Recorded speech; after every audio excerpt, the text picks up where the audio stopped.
Hey, Steve, man, good to see you. Yeah, yeah, Yo, yeah. It's good been a to see you, minute. Dave. Hey, I thanks. know. Yeah, What is it? Since like that NAM party in Austin, has it been that long? some NAM party I don't remember. It I was don't a summer NAM, a which summer NAM. shows you how long ago it was. Like, Mm. I don't think that even exists anymore. Yeah, right. Well, Good to see you. yeah, good to see you too. So tell folks a little bit about your background. I mean, I met you at M Audio way back in the day when you were working tech support in like the year 2003 or four or something. Yeah, man. Like, Old Uh, days. yeah, no, 20 years ago. And so, like, tell us, folks, I know you've got several musical projects, including your Mm. own, and then you're doing some touring and whatnot. So tell people a little bit about your music that's going on now. Yeah, sweet. Yeah. My name's Steve Nalepa. I live here in Los Angeles. I'm a music producer. I've got my own solo projects. I'm in a group called The Acid. I also have different projects called Airspace and Sunfuels and write music and been working with my friend Kadene. And just I'm constantly writing and producing. I'm here in my studio. I've got loads of gear and I have people Awesome. over for writing and mixing and Yes. producing and help people Great. finish their things. So basically, yeah, I'm like making music and then I'm also sort of a technical expert and I go on tour with other bigger artists running their kind of playback Ableton Live redundant AB playback rigs for them. So the last 8 years or so, I've been predominantly touring with Blood Orange. I've been going out with MGMT and a bunch of people over the years, Chet Faker and Broods. My first big tour was through our friend Laura hooking me up with. I toured with The Weeknd, done Right. some Yeah. Drake before the Kendrick battles back 12, 13 years ago. So Even yeah, I've heard so some of those artists. Yeah. Good. yeah, you've heard of some of those artists. Yeah, yeah. So,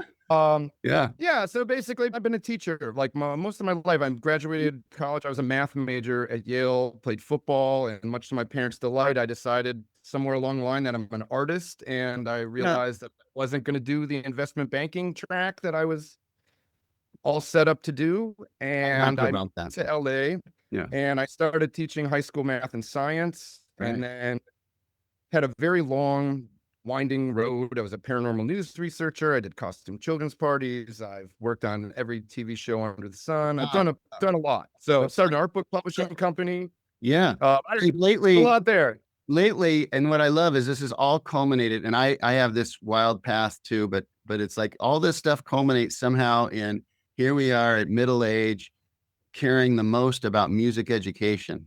And I got an email from you, and this is how this interview happened. I got this great email with some of your musical projects, new albums, and things you're doing. But the headliner was a new music school that's really thinking about things differently than I think maybe other music schools. So talk to me about that and like how did that Yeah. and tell people about the music school. Yeah. So we just launched Futureproof Music School. It was started by John Von Segern, who I think you might have met John Von when Yeah, he sure. was at M Audio and then he was at Native Yeah, Instruments and we were at Dubspot together, and then right. he's been at Point Blank and Icon. He ran kind of Icon School Collective for Yeah, about eight legend. years. And him and Max Prototype from Icon Hmm. about a year ago came up with the idea of creating an online school like with less overhead. The idea basically is really what it's about is like the mentorship. Like it's true, right? There's so much information out there that if you're motivated, that you can look up tutorials and watch tutorials and kind of Sure. teach yourself.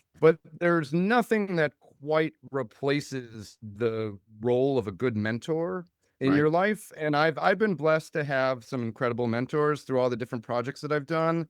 I would meet, when I started this art book publishing company when we were 20, I was 24, 25 years old, and I met all these old mad scientist guys. They kind of took me in and helped showed me the way. And I was like, when I'm old mad scientist guy, when I get a little older, I'm Yeah. going to pay it forward and always try to, take these lessons I learned from them and try to uplift and teach the younger people. So I've taught in university level. I taught at Chapman for 5 years, and able when you were at Ableton. I mean, Ableton did a real nice highlight of the program that I was developing there, and Yeah. now I'm like a grandfather teacher. Like a lot of my Right. students have students that are teaching. It's weird. It's like Awesome.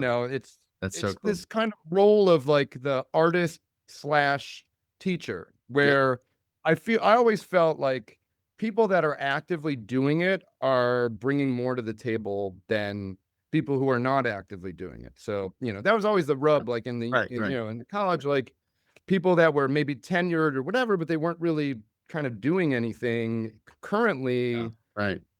So talk a little more about mentorship. So like, what does mentorship look like at your new school? And Futureproof, well, what Yeah. basically one of the things that we're doing is we're building a community online, and John Vaughn and we've is created this sort of AI driven called Cadence. It's basically a tutor slash assistant where you can actually upload your music to Cadence and it will listen and deconstruct and give you Awesome. really helpful advice on it. We've Wow. just trained uh this tool basically with all of the manuals, all of the different helpful things, and it's just been trained on a very specific Hmm. music and music technology sort of world, Uh-huh. piggybacked on top of the engines that are out there already. Right. And Sweet. it's pretty incredible. So it kind of removes a lot of the overhead of like answering simple questions that you might have of, when Right. people are new and they're getting started and like, oh, I only hear the recording on one side, or well, you have the Yeah. stereo thing and your mic goes Right. into one. Latency. Easy stuff like that to more complex things of like thinking about your arrangement and your mixing and whatever. Mm. But it also helps like by guiding you through what you're trying to do. So a big part of what I always do when I work with students is like focusing on their intention and the intent of like, where are you trying to go with this? Like, Beautiful. Yeah. that's stuff that I've always been interested in. Like, where do ideas come from? Mm. It's one thing to like learn the technical chops of how do Yeah. you make the sound, or if Right. you're making bass music, like dubstep and these Right. other things, like there's this whole world of people that make stuff with Serum and their sound design and the layers and the sub layer and this and that. Cause those songs are it's a big kick and a snare and then this monster synth. Mm. And that's one part of it, but it's like, okay, what is your vision for your project? Like, where do you see it? So it's really kind of like the mentorship comes into I've got these kids, they show a lot of potential. And so my role in this is kind of encourage them like, okay, think about where do you want to be in 10 years, 5 years, 3 years, 1 year, 6 months, 3 months? Start making these short, medium, and long-term goals and working back. Like, what would it be for you, Dave, to be successful at your project? Okay, well, my success would be this. Okay, well, how do you get there? And then you start Love working it. backwards and get Yeah. more and more granular till you have like daily to-do lists where you just got to check. Because when you're freelance or you're kind of like doing your own thing, it's unstructured and you have a certain requirement of discipline to like stick to it. That you Totally. don't have that, Right. it's hard. So we've Right. got our AI tool is kind of building a checklist for you and a program and a roadmap based on what you're telling it your goals are and the kind of music you like and what you're trying to do. And then that's augmented by the mentors who are coming in and Mhm. kind of checking in with you and Oh, helping to, listen. A lot of it is just like listening to tracks and giving feedback and basically kind of co-producing in a way. And I always give the caveat whenever I'm teaching is like, look, at the end of the day, you're the artist, and the sum of your choices is your art. But this is what I'm hearing, and I've been doing this a long time, and you don't have to take my advice. I just want you to think about this and sorry. consider this. People. Yeah. And if you decide, like, hey, old man, like I know what's hip, like music with weak ass Yeah. snares and shitty bass is like what it's all about. Yeah. Sorry Yeah. for the language. If you can say, hey, like, this is the hot new thing, like, Yeah. Yeah. Totally. that's fine. Like, but I'm telling you, maybe you want your snares to hit harder and your All bass right. to be a little fuller. All right. But if you know better, Right. I just want them to think about it and then make a confident decision.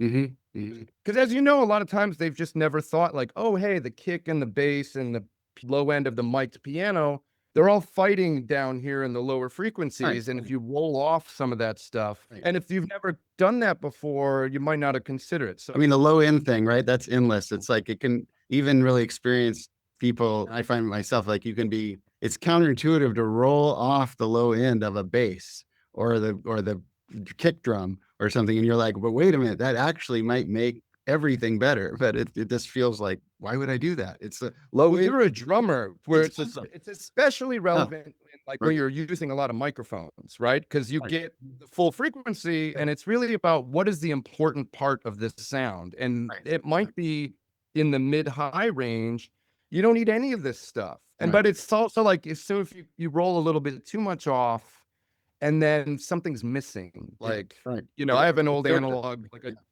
60 that's got noisy circuits, but like sometimes you clean it up and you're like, ooh, it's missing that magical Yeah. vibe of that weird noise that was Right. there. Right. Put it back, So Yeah. So that's awesome. So let's talk a little bit about your mentors. Just like maybe give me a couple beats about what did you learn from your mentors that would left such a impact that you felt like, man, that I gotta supply this for other folks. Well, I've been really blessed. So when I was in my 20s, we went to this show at the American Vision Art Museum in Baltimore, which had like 60 different artists, and we published the book. We didn't know what we were doing. We raised the money. We researched how to do it. We figured it out. And through this project, I got to meet these incredible people. We published the Dalai Lama and Stephen Jay Gould. We got essays from all these people. But then we had artists like Paul Laffoley. And so Paul, there's these posters and all around my studio from Paul. But basically, Okay. one of the things that was amazing about Paul was he was this incredible painter, but each one of his pieces was an homage to all these heavy thinkers that he fused their ideas together into sort of a meta concept. Mm. And one of the things that Paul had said in an article, I think he was quoting Walter Gropius, the founder of the Bauhaus, but he was talking about, to be a fully realized artist, it's important to both create work, but also take in the work of others. So if you're, Sure. you need to go to shows, you need to All listen to right. stuff. Sure. Yeah. Mhm. To get this balanced thing. It's important to read because you learn a lot while you're reading, but it's also important to write because writing helps you synthesize your ideas together. Right. And it's also important to be a student. You learn a lot as a student, but it's also important to be a teacher. And Oh, as I a love all that. teacher, in order to explain something successfully to someone else, you actually have to have a real mastery of the subject to be able to adequately explain it to someone. And you almost learn more teaching than you do as a student. So Right. he Right. really encouraged this kind of like two-way feedback as, to be a fully well-rounded artist. So that Right. was one thing. I met this woman, Lane Burke, who was Einstein's friend and had tea with him every Wednesday for the last 3 years of his life. Wow. Incredible woman. She like started the Peace Corps and like was friends with Martin Luther King. And she Oh. was like the official housing authority in Baltimore for any interesting guests that would come to visit the museum and insisted we Wow. stay with her.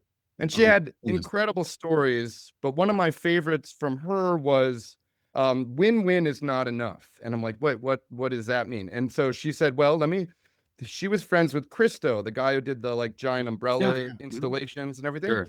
And Christo's like, Lane, win-win is not enough. Let me show you what I mean. And so invited her to lunch, and they have this lunch, and it's this fancy restaurant, and there was like a dozen people there, and they ordered all this food and all the champagne, and the bill comes, and it's massive bill, and the guy takes out a check, and he writes a check, and he gives a 20% tip, which is a good tip, but then he turns the check over, and he draws a picture, and he signs it, and he says, look, here's the check for the full bill with a 20% tip, which you can cash right now and it'll cover everything here.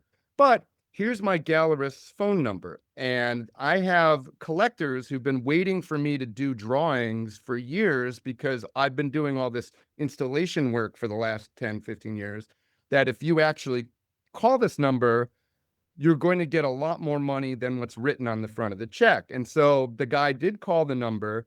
The gallerist did it through Sotheby's and they auctioned it off. And it was one of these things where like it sold for a lot. So everyone at the restaurant that worked there got a huge payday. They split it up. Everyone got a big tip. The people at Wow. the Sotheby's auction house got their cut. The gallerist got their cut.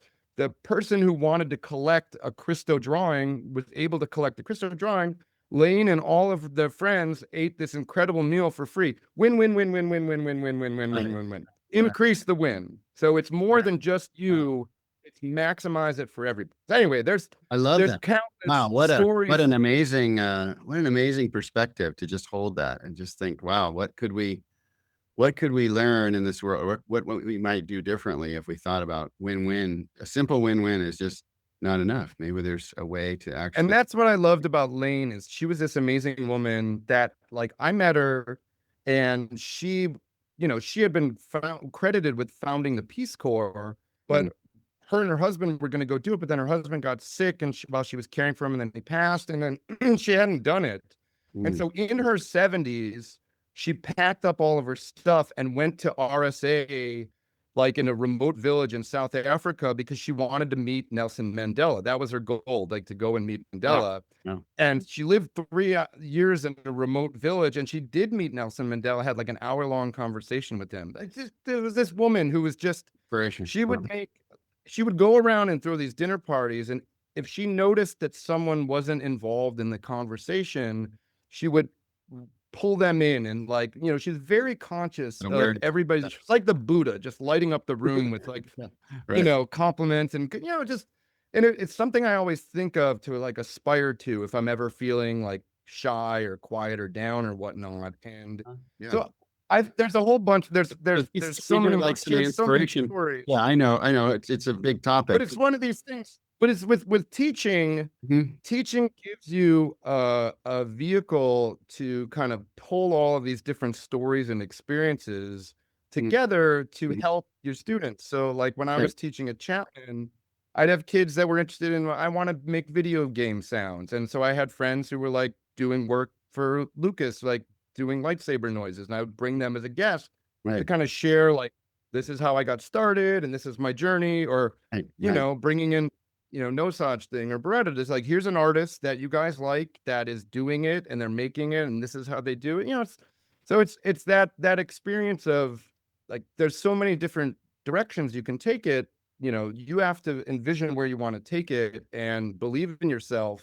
So people are going to get a taste of this mentorship from you, John, and other teachers you bring on board. Max and PD Clicks. Max, PD Clicks. Okay. And then they're going to also have this AI engine to help them with all the technical nitty gritty sort of things they might learn.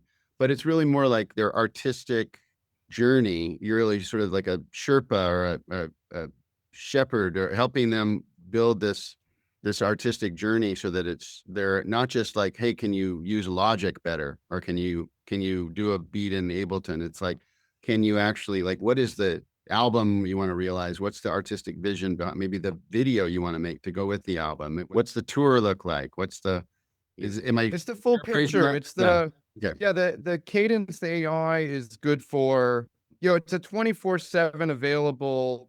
If you have any questions, or you have a technical question or whatnot, or if you want recommendations for other music, it's just loaded with anything you can think of. And I really kind of challenged it of like, how do you make this, distorted bass sound from this Justice song or whatever? And it gave a very accurate, like, this is how you make it. And so there's that aspect to it. Right.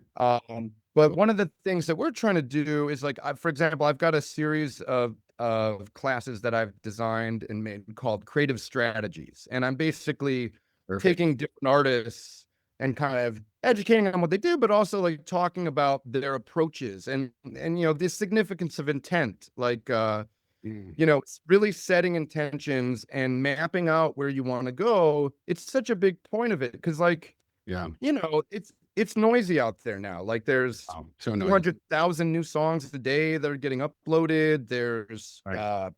there's the AI battle. There's all these things where really it's about the creative journey as for you as an artist. That is the most important part of this. It's not as much the end result. It is the end, the end result is where you want to get to, but it's that growth of learning and creating, because we're always learning, we're always creating. And it's like, Right. Absolutely. but then also figuring out how to get out of your own way. Like, my bandmate Adam is like a master manifester. So one of the things I loved about Adam was like, there was a stretch right before I got that first Weeknd tour where, I had left M Audio. I'd gone on Are You Smarter Than a Fifth Grader and won a little bit enough money to like give myself, and I was still teaching and I was freelancing.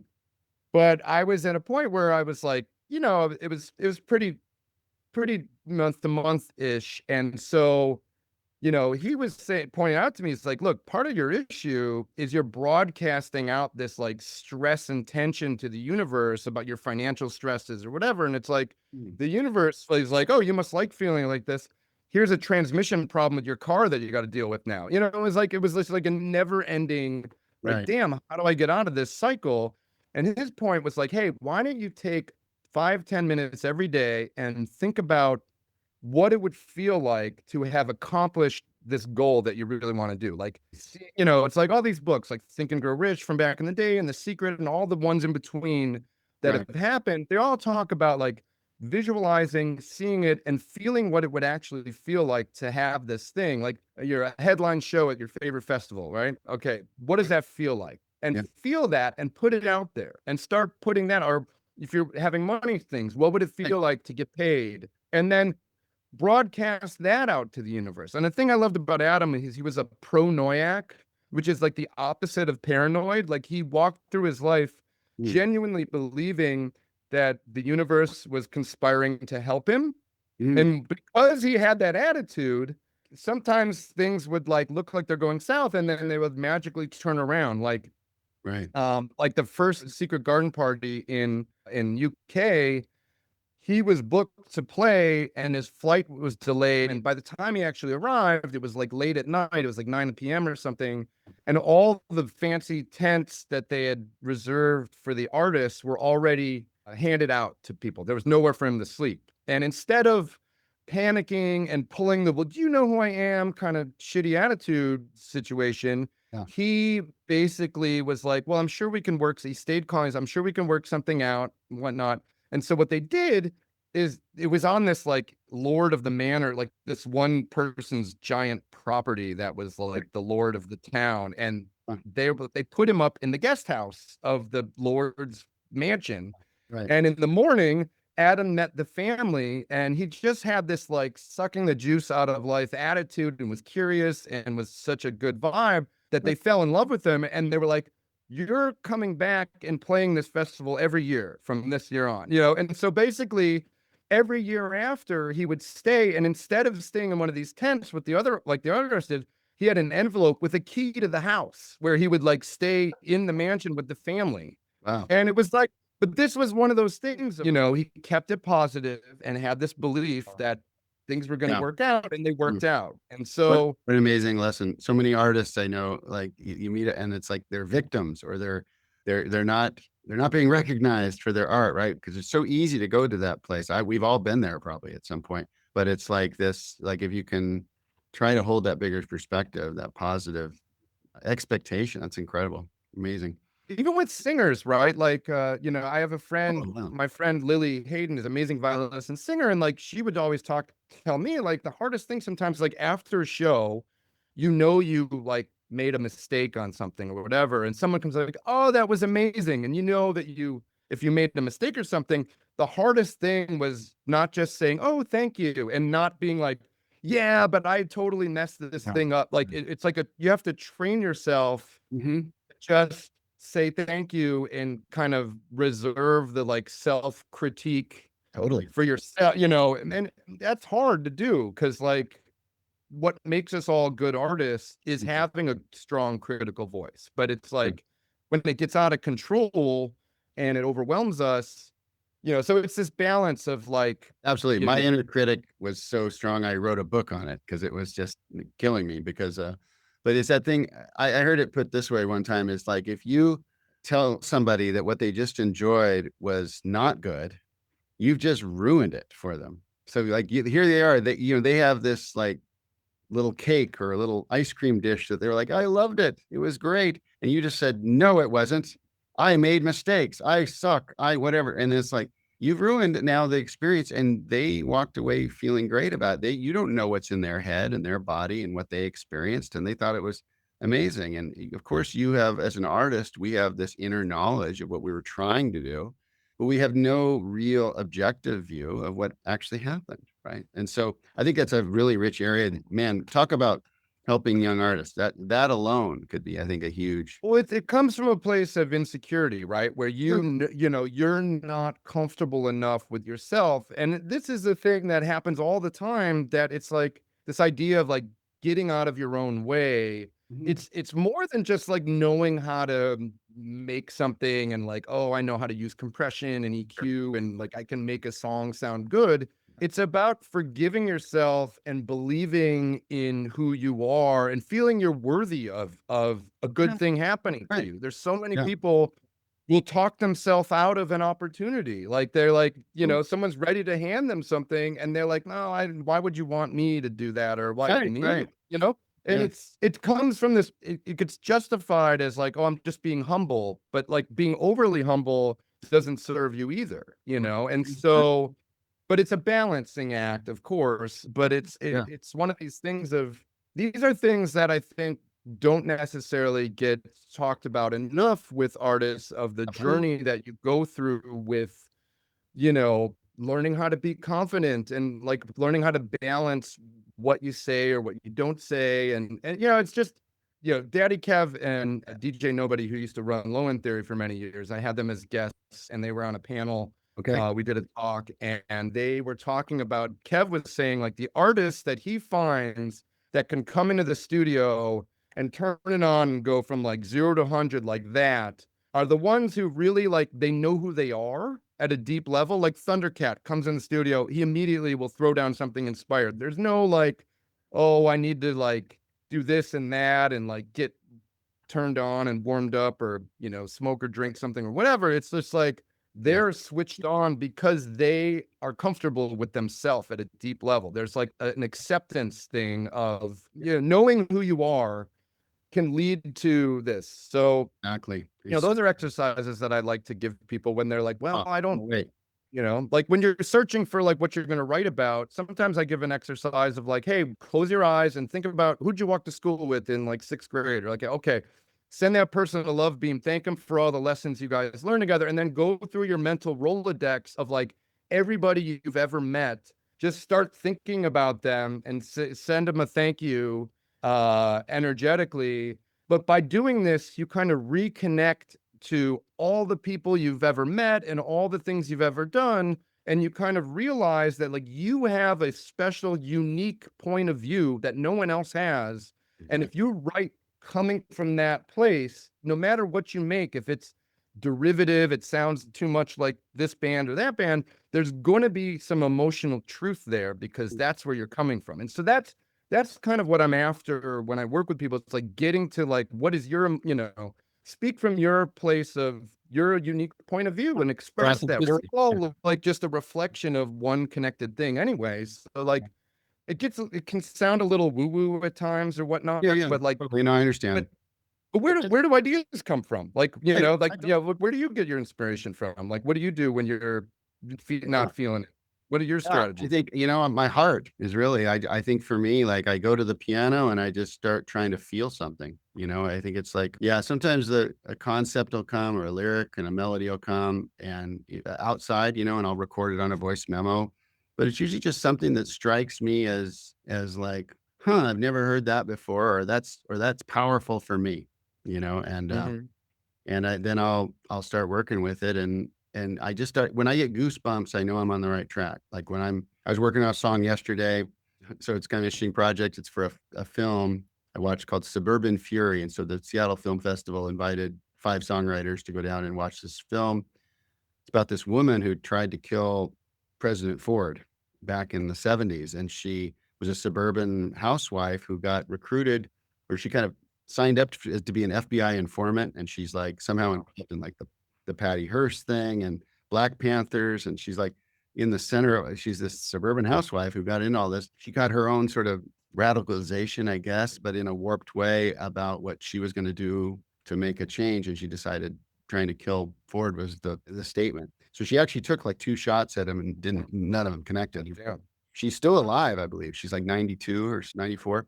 And so they made this documentary with her as the only person who was interviewed. And so we watched this movie. And so I'm like, what am I going to do with this? So I did some videos. I thought, oh, I'm going to try and capture this. And like I did like day one and I'm playing this thing. And then I'm like, this just doesn't sound like the right chords. It feels too like it was like a Latin type chord progression. I don't know. It just came out of me. Day two is like something else. And then anyway, long story short, I wrote pages and pages of stuff. And then all of a sudden I settled on like one little teeny thread of something. And I'm like, that is the thread that feels the most important. I just chucked everything else. new, and like it's totally different music, but I'm like getting goosebumps as I'm writing it yesterday. And my wife came home, she hears me playing all the time. And she's like, "Was that a new song you're writing?" And I was like, "Yeah." She goes, "I think that's really good." She rarely says that because she just hears me. It's kind of normal, right? I'm always working on Yeah, something. yeah. But it is like, to me, it's just really different, and I'll have it out. I have to play it live. They're videoing me on a week from Friday, so I got to have it finished. So here we Oh, go. wow. But Get it's those goosebumps, right? the Yeah. goosebumps. I was looked at my arms. I'm like, I got some goosebumps. So I must be doing something right, and it felt like it's emotional to me. Like when I'm touching on emotion and feeling and not thinking, that's huge. Jaco Pastorius used to say, "When we think, we stink." I love practicing, and I think part of it is the reason we practice is so we don't have to think, so that you can really just be in the spirit of music and emoting what you're feeling, and you don't have the separation of like, am I playing this note or that note? The chord voicings are just automatic. It's more like, where am I going? And that's what artists keep working on all the time. Like we never truly master, we all have to think at some point. You Our you home. hit on two really important things there, I think. One is like the thing about you feeling it and getting the goosebumps. We live in this era where everyone's trying to figure out what they're supposed to do on social media to promote Right. themselves or to Sure. fit in, or like, oh, what's Right. what's someone else gonna like, whatever. And at the end of it, at the day, you have to feel it. Like it has to be, and if it's coming from this authentic place where you're excited about something. Yeah. I remember getting advice when I was younger. I think it was like Roseanne Barr's first husband or something. I had a friend in college, Sarah Gilbert, who was on the Roseanne show. And I remember I would go to the taping sometimes. And I met this guy and he's like, "I like your energy. You have good enthusiasm." He's like, "Don't ever lose that. Enthusiasm goes a long way." And it's true. It's like, and especially when your own Yes. music. I'm a big fan of like the Mine and Frankenstein. Like I like to record everything and just kind of freak out on all the things. You may record 20, 30 minutes and none of it's worthwhile, but then there's that one section that is Right. like, Right. that is it, like what you just talked about. Mhm. Throw the rest out and go with that. And then the other thing you talked about that I think is really crucial is learning your tools to the point where you don't have to think about them. And like that's when you can just Yeah. flow creatively, where if you're a keyboard player and you have to think where the notes are, or a guitarist or a singer, it's once you get to that point where you can be free of that kind of extra layer of Yeah. concern, then you're really going, and same thing with the producer. I think Ableton is like an instrument for us. Like somebody saw me working in Ableton once, and like, "Oh, that's your instrument." And I'm like, "Well, yeah, I know all the shortcuts. I know how to do, I'm really fast, and I know you are. You're an absolute ninja." But that's a form of expression too. And when you don't have to think about it and you just start blending sounds together and reversing things and pitching them, and all of a sudden is you got like, I go in the studio with a pretty well-known guy in Seattle, and he's like, "Wow, this has just got this Dave thing in there." And I'm like, I guess I have a Yeah. sense to it now, and I don't even really, to me, it's not even, I've had to relearn that it's special because I thought, oh, it's just, we almost like Yeah. credit it. And it's funny how that's a part, one of the challenges of being an artist and an expert too, is we know how it was done. So we think it's no big deal. But like sometimes the Yeah. simple thing you're playing, right, is so good and so right. But then the brain wants to go, no, no, but we need to make it more. And it's like, no, I'm playing a C major chord right here. And that's all it freaking needs. That's the thing. Don't, just keep feeling it. Like, does it feel right? It's Yeah, I like, mean, it's interesting because like there's a lineage that goes back to like Lee Scratch Perry and the dub scientists in yeah, Jamaica. oh, yeah, Use right. the studio as an instrument in a way where that's kind of carried through, and that's the beautiful thing about the creative fluidity of Ableton. But any of these tools, they're all like, Yeah. No, they're people all, use Bitwig or Logic or whatever. There's a potential there if you know what you're doing to right. get really creative. Well, And people ask me like, "Oh, what instruments do you play?" And a lot of times I make weird noises. My thing is like the textures that I like to create. Like I'll sure. get people over and I have this like mad scientist laboratory over here where like I'll record something, while they're singing, and it'll have the dry vocal is going in. But then I'm simultaneously mirroring it out through my world of delays and loopers and pedals and reverb and Right. insanity. And I make a whole like complex textured thing that's only from the voice. And so there's this sort of cloud of sound that I'm writing and EQing and like playing off of it Mhm. that I'm recording as a completely separate thing. And so that take, maybe they didn't sing the final lyrics or they didn't have a great vocal performance, but it is layered and folded Love it. over on itself 3 times. But if that sounds really beautiful, or if like the vocal was great and my thing got out of control where, oh, it fed back or something, I still have the original one that we can use, and then we can edit it and Sure. then run it out and try Yeah, it right. again. But like, it Genius. just found a way. Every artist has to find like their approach. Like, what tools do you put in your toolbox that Let me become your own? I wanna ask you on that. So what I totally agree. What's a good example of some of this that people could hear, so I can put a couple examples of your music? I mean, there's the Acid is my band with Ryan Adam, and then there's Sunfields record with my friend Luca.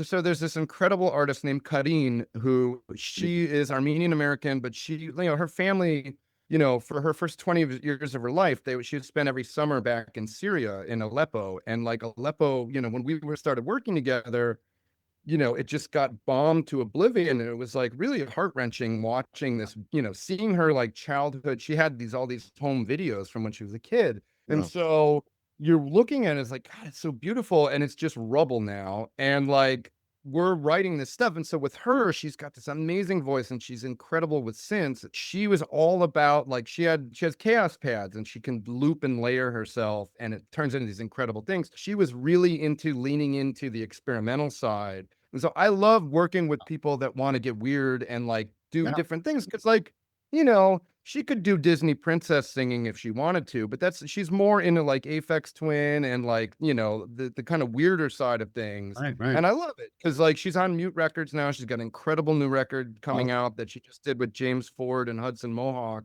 yeah. that's gonna start hitting in this fall. And I've been helping her get her live show together as well, of like how can she do it? Because when you're starting, you can't afford to bring like a Mm. giant crew out. So I've set her up where she can kind of do everything herself with just one person that's like a tour manager slash sound front of house sound engineer. And so I'm going out to her place after this, but like we get in the studio and we just have so much fun. It's like you meet these people and it becomes like your instant family. Like, I don't know. Yeah, I'm the in the same chemistry. with you. It's like Yeah, you go totally. Here through we are like, 20 years later, we're like, yeah, I know. And yeah, it's like you might not even see each other for yeah, years, but like you have a deep connection when you first meet sure. that like transcends, and it's like you pick up right where you left off because you're like, oh, this person's heart is in the right place. Like they're curious. And I Right. always tell my students when people meet someone, if they have that fire in their eye, that light in their eyes, and they're passionate and they're enthusiastic, most people want to be a mentor and a teacher. Yeah. Like, don't be crazy and make someone feel uncomfortable. Like I'd be hang out with Flying Lotus at Low End Theory, and I would see like wasted people come up to him, dude, you gotta show him through it. And it's like, whoa, you gotta respect people's personal space too. Yeah, Like, right. and I've had people come up to me and do that where you Sure. gotta teach me Ableton. Yeah. I'm like, whoa, slow down, buddy. There's a right way to approach things. Like Right. if they would have at me like, hey, hi, I've seen your things, like nice to meet you. Thank you for doing this thing. Not this kind of entitled demanding thing, but more of a like Mhm. appreciation driven gratitude, leading with gratitude. That opens up a conversation. But as soon as you kind of impose with some kind of like, you need to do this. But I think most people, when given an opportunity, you see yourself in that person when you were younger. And Right. they, Totally. and I had that with my friend Duncan Laurie. Like, I think he appreciated that these young kids like started this art book publishing company and we were hustling and we're trying to do events and cool things and like bring community together. They And he sense the wanted to enthusiasm. support that. Right. Mhm. You see yourself in these younger people. I always try to make myself available, and it's the ones who believe in themselves that like take you up on the offers. Like, Right. I did that with every class I taught, but it was the kids that went on to like really achieve things like, the Jemba Jembas and King Henry and Preston and Mike and all the guys that like from Kate, all the, the gang from my classes that really like they got it. And that is like at the core, I think. You talk Uh, about kids yeah. too, and it's like this is the thing we try to Yep. instill in our Let's children, talk about right? that. So, Perfect segue. Yeah, let's talk about how do we raise musical kids? Well, you've got two of them, and yours are older. So how did you get into this? Tell me what you. So what did? Hey, How do we? Tell me, Dave. yeah, great. You Okay, got to deal with like a driving child. Like I'm I not am. there yet. I am. Yeah, yeah. So I have a lot of thoughts on this, and I think the fundamental for me is for music or art really is it needs to be rewarding, and usually for a kid that means fun. Like not I at this point in my life, not all parts of my art process are fun. Sometimes it's annoying to have to. I would interrupt you. For adults, it needs to be fun. For Yeah. every, that is a thing that people forget. Like it's supposed to be fun and enjoyable. What I would say counterpoint to that is sometimes though we have frustration that's a part of the process. And I think you Mhm. have to be willing to embrace that frustration because it's not always fun. Like when you're going on tour with Going out with Blood Orange this fall. They're Blood Orange going is to. oh, okay, you'll be on Yeah. tour. Great. So you're now part of that is fun. And part of it's like, damn, I can't get these things to sync, or I can't get this loop to do the thing it's supposed to do. And then there's frustration. So I like to use the phrase like it needs to be rewarding. Like at least it needs to be at the end of the day when you finish, you get the band on stage and everything's clicking. Now you feel good. But sometimes it's not fun. But I think with kids, yeah, you try to lean more on fun and find ways to reward it, right? Like, so like when they do a recital and then they make a mess up, it's like, that's all right. Wow, you tried something. Cool. Yeah, it was hard. But it doesn't always have to be rosy, smiley fun, too. Well, It's that's the resilience. right. Resilience is everything. As a coach, like I talk to artists about, like, you have to expect frustration a little bit too, because sometimes artists are surprised by it. Like they're, okay, I'm going to record some drums today. And then they go, oh man, it's not working. And it's like, no, just expect frustration's part of it. It's just going to be like, if you were remodeling your kitchen, it's going to be frustrating, or if you're, buying a new car, it's going to be frustrating at times. Like it's just frustration. Sometimes we're like, we don't allow for it. So I think that's part of it, like raising musical kids, that resilience, expecting it to be frustrated, that's okay. And definitely, I think here's the thing a lot of folks want to know is how much pressure do you put on them? And for my wife and I, what we did is we just said, if you're going to get lessons from somebody, that's a real privilege. You're really lucky to have this special person teach you music, which is such a powerful thing. So you need to respect that by touching your instrument every day. Now, I'm not going to measure how long you do it. I'm not going to tell you, comment much. I do a little, but I comment much on how you're practicing.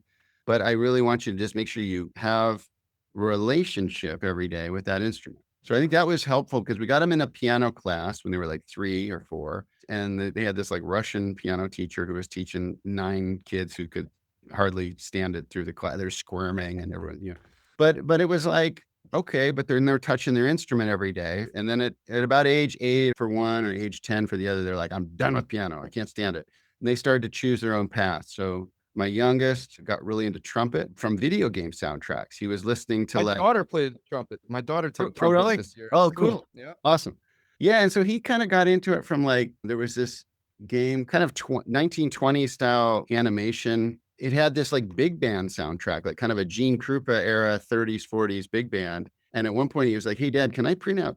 I didn't even know where this came from. He comes into my office. Can I print out some sheet music? And I was like, sure. Yeah. What do you want to print? And he prints out this piece of music. And then he goes down the piano and starts just like a maniac attacking this thing, trying to figure it out. And I'm like, so the video game kind of it got him curious about how this stuff works. And then trumpet became his main instrument.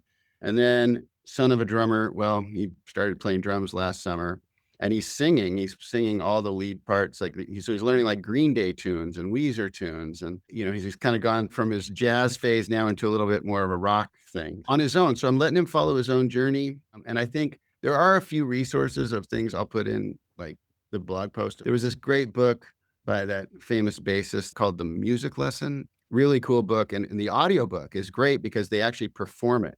They kind of like really perform all the characters. So that great audiobook, Victor Wooten, and he performs it. And it's like kind of these pivotal music lessons. Like they talk about groove and they talk about like no wrong notes and like just some really interesting concepts to like lay out there in a music lesson concept. And so we listened to that audiobook as when they were kids, like driving around. And I loved it, frankly. Was like, oh, great. I want to, in fact, saying it out loud, I want to listen to it again. Yeah, so then in my oldest, he was a bit different. Like his playlist, the stuff he chooses to play around the house, like everyone's like, "Whoa, that's a cool song." Whoa, he's like kind of this master DJ. And he was playing guitar, so he pivoted from piano to guitar. And then now he plays bass, and he's got a rock band. They're called Warp, and they play local shows and stuff, and they're playing Nice. talent shows, and he's really into it. And now he's starting to write his own music. And they're writing, both of them write music, and they see me writing music. So some of it is like they're watching what they see modeled. But I would tell you honestly, they won't play music with me. If I say, "Hey, can we play? Well, you want to play together?" They're like, "No." It's pretty funny. Like you think it's different than it is. They kind of have their own thing, and they're separating. They want that independence, and that is not cool. And yet, ironically enough, they're doing a lot of things I do. I don't know. I don't know if I Well, know. it's interesting. So Those are my some of thoughts. the points, yeah, like I think, the idea of letting them come to it on their own, that was something I was very conscious of, because if she wants to get into music, there's a lot of equipment here that like Right. is Yeah. she's gonna have her friends are gonna want to come over, and if she's got a dad who can engineer and produce things. But I didn't want to push it on her. I wanted her to want to come to it. And so we kind of started the same way with piano lessons. We didn't start as early. We were doing like on the iPad, some kind of things, but she only really got into piano lessons about a year and a half ago, when she was like 7. Mm. And Mhm. she's got a great piano teacher who like my daughter really wanted to get into like writing music, because they had like a composer's concert at her music school. Oh, cool. And so when she got into this, she wanted to start writing songs about our dog. And so now she's writing a whole album about our dog, Indy. And, with these songs like Squirrel, Squirrel, and Good Boy, and Waggy Tail. And like, but Awesome. she's found a vehicle, and she loves playing on the fun machine. And it was interesting because, like, Oh, yeah. this idea of like doing the recitals, like she was hesitant about going up and singing and playing her song on the piano. So then we came down to my studio, where we were going to take the dog freaking out at the door. When anyone comes to our house, our dog's like, "Oh, oh, someone's Art, here, someone's here." art And it's like, dude, oh, all right. So we were like kind of getting him all agitated, going, "Indy, squirrel, who's here?" And then we would record him going, and then we were gonna edit that all together to play behind the chorus when we went squirrel, squirrel, and then the dog would go. And so in the process of doing that, she came down and started playing on the different keyboards the parts, and was like, "Oh, that sounds really good." And then she's like, "Oh, Papa, I want to record this drum beat." So the fun machine has like drums in it, and it's got like a bass part we Oh, can yeah. doom, Yeah. doom, doom. And so once we like tracked everything, and she wrote the whole thing, she played everything. I just put a little bit of autotune on her voice or whatever, but she loved listening on the headphones and looping. It's funny because like So fun, right? when I have singers over it and they get it, and I kind of look at each other and you do the nod like, okay, we got it. They do 2 or 3 takes, and then of the part, and then all Yeah. right, we'll stop. With her, like she didn't know that was like there was a cue happening for me. I was looking at her to be like, "Oh, are we done?" And she just kept repeating the vocal every time it was like this part, and she just was singing it with all her heart like 20 times in a row. I'm like, Mm. I gotta stop this, because she'll just keep doing this forever. Yeah. And so I ended up making this huge gang vocal of all of her takes, Right. because they were all great, and it just sounds so the choruses are pretty epic.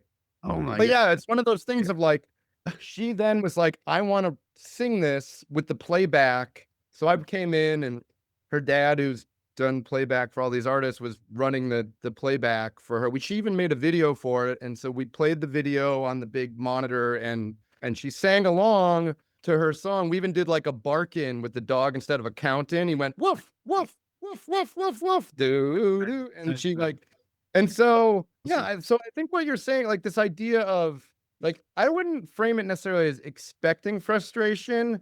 but this idea of like, I don't, if you frame it that way, it could be like You're gonna make it. self-created, Yeah, right, right. whatever. But I think it's more of like, understand that there's going to be times when it does get frustrating, or things don't go the way they're supposed to go. Right. And that's okay. It's It's part of the process. it might be part of the process, depending on the It might be part of it, because there is. I think you said something earlier about the victim, like thinking, like people do kind of, to quote one of our old tech support guys, Dwayne, like bushwhack themselves, where they like you kind of like create your own stumble because a lot of times people are too busy looking back and they don't see the obstacle right in front of them, and then they like trip over it. So Right. it's one of those things. It's tough now, right? Like we all like everyone wants to coddle the kids and they can't fail and you can't say no on anything and Right. everything's right. But it's like we just finished third grade. We had a great teacher, but she was like, she was known as the tough teacher. And it actually was really good for the kids. Like I think they Yeah. grew a lot and they learned Right. a lot from it. And that resilience is so key because, yeah, man, things don't go the way you want them to, but you have to show up every day. Right. And that's the big thing, like what you're saying, like, work on your thing every day. And that's when the inspiration can come. I'm a So, big fan. I talk a lot about process goals. Like yeah. what's your process, and keep refining your process, and then don't worry so much about the output. You kind of have a goal in mind, but it's like soft clay. You're not quite, because a lot of times, like we go to write a song, it never really turns out the way you thought it was going to. I don't Yeah. know about you, but I never say, "Oh, I'm going to write a sad song." Or something. I would say, hey, here's a cool idea. Oh, I could imagine this being like a Tom Petty type song or something. And then by the time I get done with it, it sounds like this crazy, dark, swampy Allman Brothers. I don't know, something else. And I'm like, okay, so this just went somewhere else. It had a mind of its own, but the process was the same. So my process Well, was it's making room for that too, of like being not so strict. Like when we did our first book, Roger Manley was curating this book called The End is Near, Visions of Apocalypse, Millennium, and Utopia. And his whole thing was like asking people, like, hey, if you ask for Dutch 17th century landscape paintings, you're going to get Dutch 17th century landscape paintings. So he kind of kept it more open and ended up getting like a really interesting range of artists that people like, hey, I found this guy and he's got these things. So it was like, perpetual motion machines and all this other stuff that kind of was related. But, you have to be flexible and trust. There's a great thing that I always would tell my students. Edit from the Glitch Mob did an interview like a million years ago, like, and like right after one of his first albums, where he talked about the process of making an album. And like, at the first you make a bunch of different ideas and like a lot of it sounds like derivative of all the things you like and you're trying to right. mimic something. That makes sense, But Josh. then there's that one idea that kind of like, ooh, it fuses together all of your influences, but it has this thing that feels like you. And it's like, this is something I can see building a whole body of work in this kind of same style. And Mm, then you kind of like, from there, you make a bunch of little ideas. And as you develop them, you have this big jump in growth. Like you learn all these tricks yeah. through like but then you like got to go back and the ones that you did first, like, oh, I got to apply all this knowledge that I learned from these songs to this song. And you go back through and then you have another big leap where you like, Right. oh, and now you learned about the right way to sidechain and the EQ and the compression, all the little detail things. And then you go back and you keep iterating and fixing them all until you get to the point where like, these are the best I can get them. Mm. And you bless it. And that's when you let it go out in the world. And so, there's this thing of like, you have to give yourself room to experiment and explore and have the freedom at the beginning of the process because Mhm. when Right. inspiration strikes, it doesn't always strike the way you expect it to. No, My absolutely not. friend Greg Dooley from the Afghan Wigs, like he had this song Mm. that like, it's funny because we got in the studio together he wanted to record this song. And this is a song we started got it in there and then we started working on it. And then all of a sudden he had this whole other idea. And then we just like threw that first one out the window and just developed this other song, which became a Right. song that made and released. And he's like, dude, this one song has launched like dozens of songs. Every time he goes into the studio to track this song, he Wow. ends up not tracking it and writing something else, which, Wow. you Wow. know, Yeah. it's, I'm like, dude, never finish that song because you're going to always like, That's it's a great. never ending Never like finish that. That's like garden of the inspiration. it's the sourdough seed or whatever, right? It's a starter. The Yeah, it's a sourdough sourdough starter. starter. There you go. I love that. What a great concept.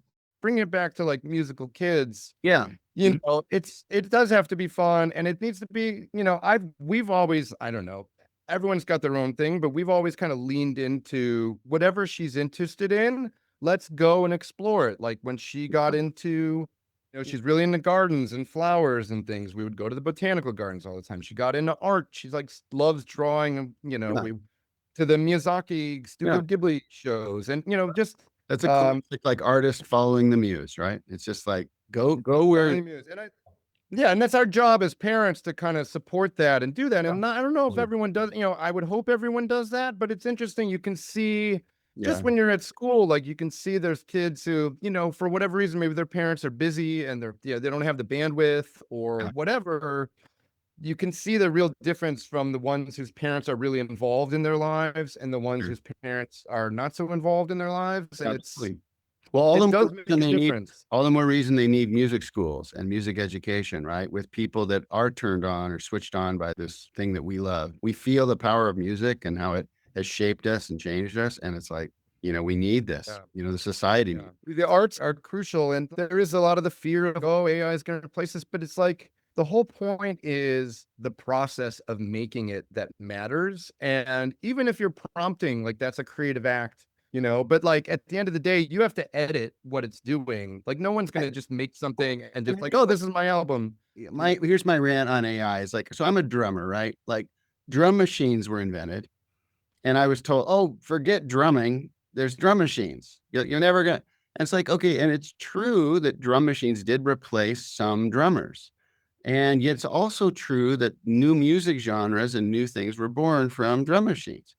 And then it's like AI, I mean, we're Ableton fans, right? And there's all this like auto generative MIDI stuff and whatever. So like AI has been around in some weird form or another, which I'm loosely calling that. That's not really AI, but it's like we've been using A random button, like it's like, computer hey, it's assisted, hitting the random button. Like right? it's fine, Yeah, it's computer part of the assisted, process. right? And so my thing is like with and I have friends making AI music and are experimenting with stuff. I've experimented a little and tried things, but I think like it's a little bit like if I could make a robot go golfing for you, how much fun would that be? You're like, well, I don't need I want to sit at the piano and I want to feel things. You AI can't do that for me. So that's the fun part to me. I don't want AI to do that. Now, if AI can make my taxes easier, that would to understand for a layman, non-accountant, that would be great. I think we get a little crazy about this stuff. And I think, yeah, absolutely AI will be used to make musical wallpaper all over and elevated music and things like that. And that'll happen. But I think, there's an artistic experience that it can't replace. Let's take pop music out of this for a second. Music came from like people sitting playing their banjo on their knee, on their porch. And it's like it's a part of culture, it's a part of our humanity. And so just make Mhm. music. Your life will be richer by making music. It doesn't matter if you're a pop star, Yeah. like all of us started from like when you're like your daughter, she's not thinking about making money with music or something, or she's No, just like, she's oh writing a my God, song about a thing. a dog. She I wrote got this this dog the I love. I want chorus to is celebrate this but dog. Right. yeah, but then it's got this like, yeah, yeah, yeah, punk energy Yeah. chorus. Squirrel, Right. squirrel. Which I just, and she gets Yeah. everyone to sing along. It's like the I'm not moment when saying I she saw won't be a her commercial as a kid. success, Steve. She might be huge, but I'm just saying her desire is like to be in the music, put the headphones on and sing it 20 times. That's the joy. And I just don't think Yeah. AI does that. I'm sorry. I think, AI will do other things, but I think It's music just a is tool. It's like if you have a drum machine or a synth or right. anything, it can do all of it. But like the concern of like, oh, it's going to replace like some of the work for people that make money doing music for commercials. Like if you need a music cue for a Target commercial that needs to sound like this, like, yeah, you can probably prompt it into existence and not have to pay 20, 30 grand to like the bigger artist or whatever. You just Right. do it for your $25 Suno subscription or whatever. So like, but the pop star thing, even like those people aren't connecting to the people, Right. whether or not they wrote Exactly. the songs, they're still performing the Well, songs, here, I'll take you you back to know. the sync music example. Here's the thing. I know that world a bit, and it's like you get the piece of music from the prompt, but then you need the stems, and then you need a remix, and then you need it to like, can you now make it sound like this, or change the key, or can you have it a man?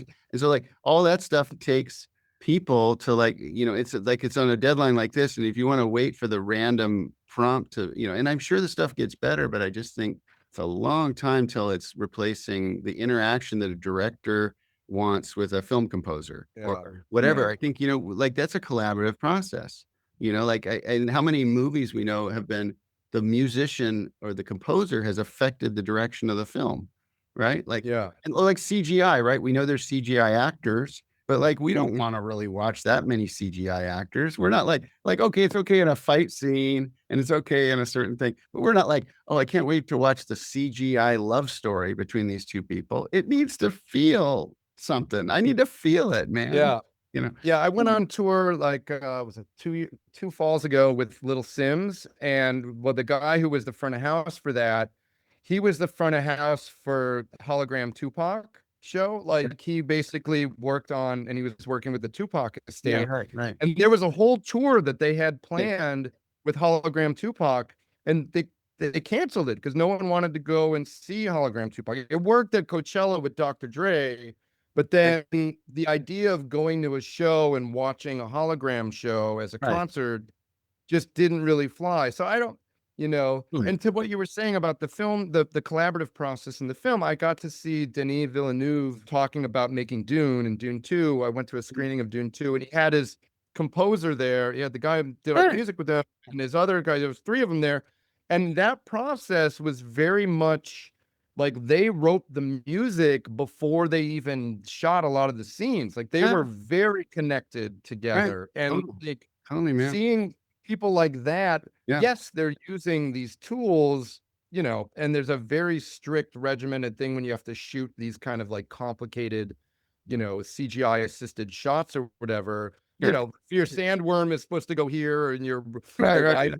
spaceship is landing here, like you don't have a lot of play with like, oh, I'm going to pan this way. No, it has to be exactly the shot, or else all the computer animation you just made isn't going to fit. Right, Yeah, exactly. so there Yeah, was room for improv, like you said, with No Country for Old Men, Javier. He was improving some of his lines again to like really get into character, whatever. And that was like the extent of the room that they had. The play would go sometimes with dialogue, but with most of those like bigger effect shots, they had to.